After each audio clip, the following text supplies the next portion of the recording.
This is my favorite project that I've built so far. Welcome back to Insomniac Woodcraft. My name is Ethan and I got these two slabs of ambrosia maple from Worldwide Burl. They have auctions on Instagram all the time with some really unique pieces of lumber. I've been wanting to make an epoxy river table and I picked out these slabs with that in mind. Rather than building a large dining table that would require many gallons of epoxy, I figured a coffee table would be a better place to start. I threw together a mold using a sheet of melamine, and instead of lining it with tape, I thought I'd try using a large trash bag. I wasn't sure how well this would work. The epoxy won't stick to the plastic, but if I accidentally poke a hole in the bag, removing this from the mold could be a nightmare. Stick around to see if this worked out or not.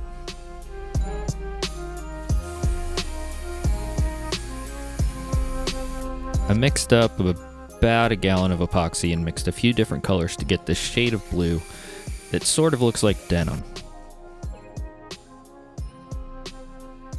I let this first layer sit for around 24 hours before adding the rest.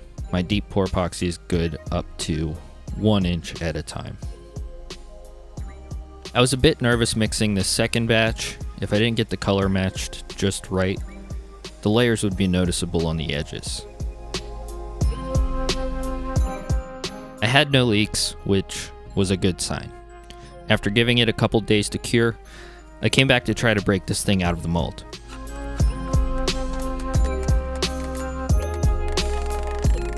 With a little percussive motivation, the whole thing slipped right out. Using the trash bag worked, plus it saved me a lot of time, and now this mold can be used again. I'm going to need to flatten this with the router sled, but I chipped some of the extra epoxy off the bottom before moving to that step.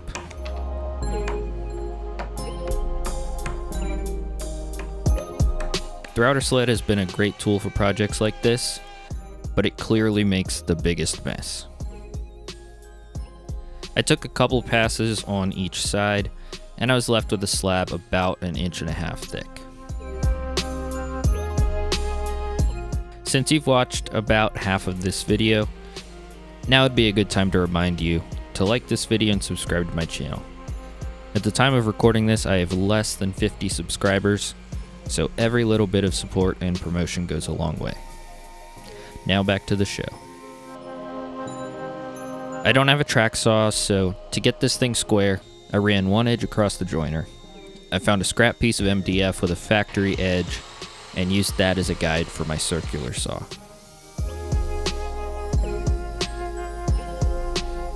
There were a few small cracks that needed to be filled, so I mixed up some more epoxy. I mixed in color to match the rest. I liked the way it was filling in the wood grain with just a hint of blue throughout. Now I need to start working on a base for this thing.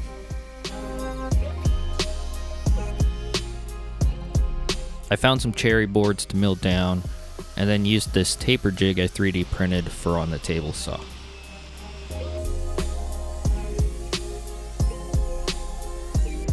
These pieces of ash will match the color of the maple top, so I used them as stringers between the legs, and then assembled both sets of legs.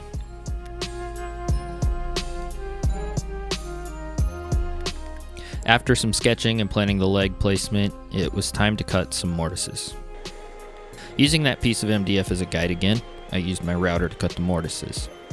But it wasn't working quite right. I didn't know what the problem was at first, but I was having trouble following my guide.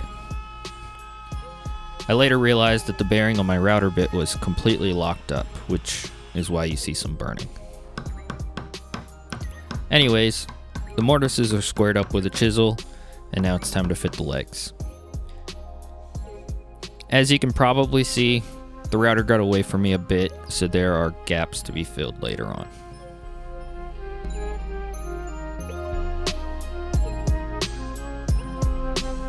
It took a good amount of encouragement from my hammer and clamping pressure to get this one leg fully seated. I was worried that my legs would be uneven and need some adjustment, but they actually came out perfectly level.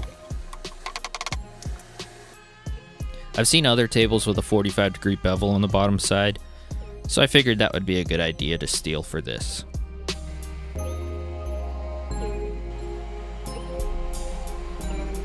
A lot of sanding later, a really good brand this time, I'm getting better at that, and some Danish oil for finish. Here's how it turned out.